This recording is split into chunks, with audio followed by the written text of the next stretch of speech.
These next two problems contain questions that I find to be a little bit more difficult related to percentages. So let's look at two examples, and the problem that you have is very similar to these two problems. In our first question, Mrs. Garcia completes 75% of the race in 1.5 hours.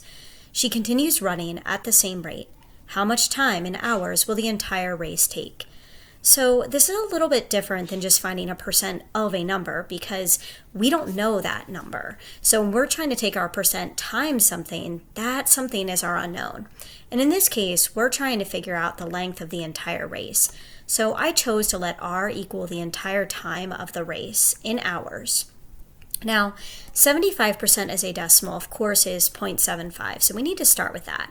When it says 75% of the race, of we know means multiplication. I don't know the entire length of the race. That's my variable R.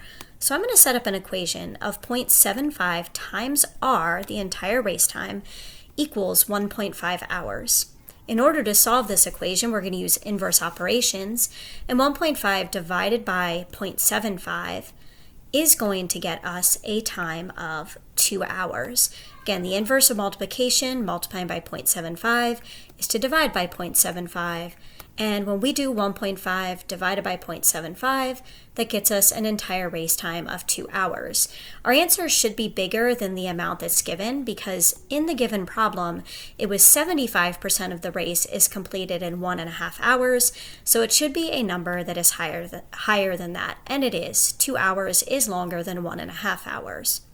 Let's take a look at a second example. Tyler was able to complete 80% of a book in 8 hours. If he continues reading at the same rate, how many hours will it take him to complete the book? So I chose to let B equal how long it will take him to complete the entire book.